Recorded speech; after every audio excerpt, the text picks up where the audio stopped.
You know what? We could even potentially even do both. Let's watch this first one, and then we'll watch this one, the essential lore. Right? Or should we watch the essential lore first, and then we can watch the extended lore? Yeah, this is more recent. Let's do that. Yes. Path of Exile 1's lore is stellar, but many people tune it out due to its presentation. However, it looks like Path of Exile 2 will step up in the story department. To prepare anyone who has not played PoE 1 or did give it a go but never got into the lore, but wants to know the essentials for Path of Exile 2, I present this video. Path of Exile 1's lore you need to know for Path of Exile 2. The Basics, Part 1 of 4. Bannana Exiles talk to try here with another Path of Exile. Part 1 of 4? Damn, hold on.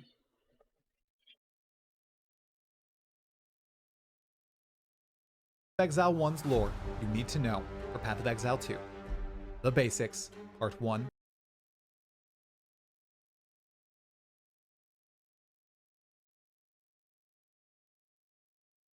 Okay, so this is all day. Well, let's see. Damn, bro. Of 4. A four-parter. Alright, let's do it. Exiles talk to try here with another Path of Exile 1 and 2 video. Like the video if you end up liking it, and make sure to subscribe to the channel for future content just like this. It's got a Thank you so much freaking for parter. watching. Alright, let's do Topic it. 1. Rayclast. Almost all of Path of Exile 1 and 2's stories occur on the continent of Rayclast, defined very clearly as follows. Rayclast is a dark, brutal continent, scarred by mysterious catastrophes of the past and inhabited by creatures of nightmare. The very environment challenges exiles who dare explore it. The land is swarmed by monsters, inhabited by restless dead, plagued by vagabonds, despots, and of course, criminals like the player character in Path of Exile 1.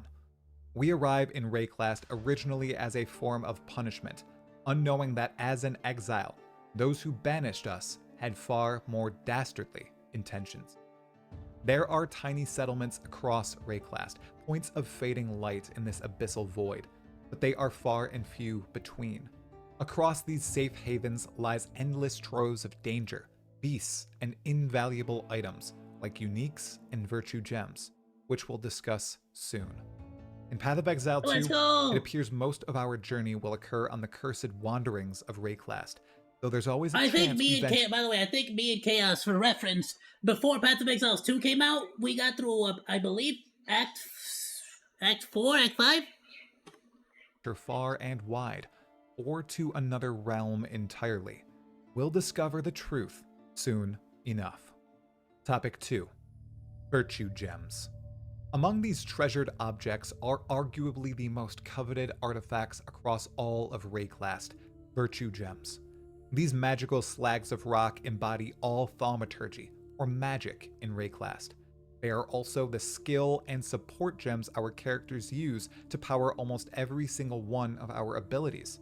Every Virtue Gem is mined from the Great Mount Veruso, the titanic mountain which houses a creature called the Beast, which we'll discuss in a few moments. The Beast? It's Okay. theorized that Virtue Gems are crystallized corruption that feed off the willpower of their user. They allow us to conjure fire from thin air, imbue our weapons with giantish might, and alter our abilities to do the impossible. The number of Virtue Gems in the wild is unknown, with some equating their quantity to flecks of sand on a beach. But it's well known they all originate from Rayclast and from within the Beast's confinements. In the past, civilizations attempted to encase Virtue Gems in their bodies, which led to catastrophic results, like the Gemlings. We'll talk about some of these civilizations momentarily. Over time, people discovered the best way to wield them was through weapons and other gear, which is why we slot them into our equipment in-game. We receive the immense power without the deadly cost.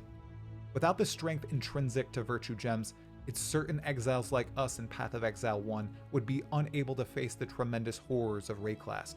In Path of Exile 2, this is no different. Virtue Gems remain the primary method of increasing our might and pushing further and further into the darkness and corruption of Rayclast. Though thanks to some mechanical system changes, we may have a few questions about Virtue Gems that shall need answering. Topic 3. The Val. Now, let's explore 4 core civilizations Okay, the Val, yeah, is a pretty freaking, like, there's a lot of talk about the Val. and cultures integral to the story of Path of Exile 1, and most likely Path of Exile 2, beginning with the Val. The most ancient of advanced civilizations to walk the continent of Rayclast were the Val. They predate most of the well-storied cultures and stories of the current day, and were among the first to begin experimenting with virtue gems. With them, they gained great power over other cultures and creatures of Rayclast. One of the most famous savants of virtue gems was Doriani, a Val thaumaturgist who both led to the success and utter destruction of the Val. Or so it is thought. Although the Val were technologically advanced, with many— See, that's sick. So a lot of the uniques even held the freaking storyline in the first game. That's wild. Their remains in the present being high-functioning constructs and unbelievable structures, one of the most basic urges of humankind was their downfall: greed. Under the direction of Atziri, the last queen of the Val, Doriani pursued the secrets of immortality and unrivaled power over others. This pursuit ended in a cataclysmic event during which the vast majority of the Val were killed and their country wiped from the face of Rayclast. Beings of pure chaos, like chaos itself, suggest there's more to this apocalyptic event than is currently surmised, that perhaps the Val saved Rayclast from a terrible fate. But for now, all that's just a theory. With Path of Exile 2's third act heavily influenced by the Val and exploring their decrepit but beautiful lands, we're certain to discover more about their culture and influence over Rayclast. Topic 4. The Karui. Another civilization native to the cruel land of Rayclast are the Karui. They live across the Great Karui Archipelago and Yamakanui in tribes, often in combat with each other, and great civilizations who encroach on the land of Rayclast, most notably the Eternals, who we'll discuss in a minute. Right, okay, so we went to the Eternals graveyard. We have, I don't know why they're called Eternals if they're also have graveyards. Don't make a lot of sense to me. Mainland Rayclast are recounted as legend, and the figures who led their hordes are some of the most well-known in all of history, notably King Kaum and Queen Hiri, Kaum's niece. In Path of Exile 2, it appears we might venture into the Karui afterlife, the halls of the dead, where all the iconic people from Karui legend reside. We're also going to Yamakanui itself. There, we'll likely learn much more about these Rayclast natives, how their story unfolds 20 years after the events of Path of Exile 1. Topic 5. The Eternals. Descended from distant Rayclast natives known as the Asmiri are the Eternals of the Eternal Empire. Ruled by a line of emperors from its capital of Sarn, the location of the Val Empire's long-gone capital, the Empire conquered a majority of mainland Rayclast and subjected much of the populace to its rule. Additionally, they acted as an extension of the Val in terms of civilization and virtue gem study, with one of their head thaumaturgists, Malachi, progressing virtue gem and thaumaturgy research like an echo of Doriani. They even had an entire horde, bolstered by virtue gems inserted into the being. The Gemling Legions. After years of successful rule by legendary figures like Tarkus Varuso and Emperor Azaro Fretius, the Eternal Empire buckled under the rule of Chittus Parandus and a revolt known as the Purity Rebellion, headed by the rebel Vol. This conflict shaped the continent of Rayclast and enveloped numerous pre-existing factions. At its core, the rebellion focused on the wiping clean of the use and experimentation of virtue gems and thaumaturgy and the embrace of a monotheistic religion. Vol won, but in his victory and ascension to Emperor, Malachi, the aforementioned head thaumaturgist and imaginary descendant of Doriani, tricked Vol. Malachi promised he could bring an end to all thaumaturgy, but ended up spewing forth the cataclysm from within, the Beast, which brought an end to the Eternal Empire, killing the bulk of those who lived across the land and further corrupting all of Rayclast. More on the Beast soon, and more on Malachi in the next video. Topic 6. The Templars. The Eternals were survived by the youngest of Rayclast civilizations. The Beast is basically what causes the corruption from the sound of it, but is also the source of power of these freaking virtue gems. The Templar of Would that be the same beast we're hunting down in the second game? God and the endowment of an orderly world. These people live on a tiny island off the southeast coast of Rayclast, their country founded by the followers of Innocence, banished by the ancient Asmiri. Though they boast godliness, order, and righteousness, their true actions showcase anything but. Their civilization is built on the backs of Karui slaves. Their leaders, the High Templars, are mostly corrupt and knee-deep in following in Doriani and Malachai's footsteps. If you choose to play as a Templar in Path of Exile 1, he espouses as much. Still, they are the preeminent and most powerful civilization still breathing in Path of Exile 1 for most of the game. By the time Path of Exile 2 rolls around, they are beleaguered and broken, but still alive. Hints point at their possible resurgence, with a new hero at their helm, but nothing is yet confirmed. Topic 7. The Gods. In the earliest stirrings of the world, mortals could rise to become bastions of power, ascending above their fleshy compatriots. These larger-than-life entities were and still are called gods of Rayclast. Their power was derived from sheer number of worshippers and belief in them, for the most part. This rise to prominence caused them to become immortal, at the cost of their own humanity. Up until the point the beast was created, mortals could ascend to godhood using divine power. After the creation of the beast, new gods could not rise with the help of divinity, but plenty of mortals absorbed power using the strength of corruption. More on the beast next. In Path of Exile 2, the gods of Rayclast should be still alive and well, with many of the most well-known ones dead, killed by the protagonist of Path of Exile 1. It's a wonder which we'll encounter throughout the game. That is just so freaking wild to think about, though, huh? We're literally going through a game now where some of the top dogs have been ended, effectively. If we meet any at all, as the primary antagonists in PoE2's campaign seem to be attempting to recreate the device that affected every god in existence. Topic 8. The Beast.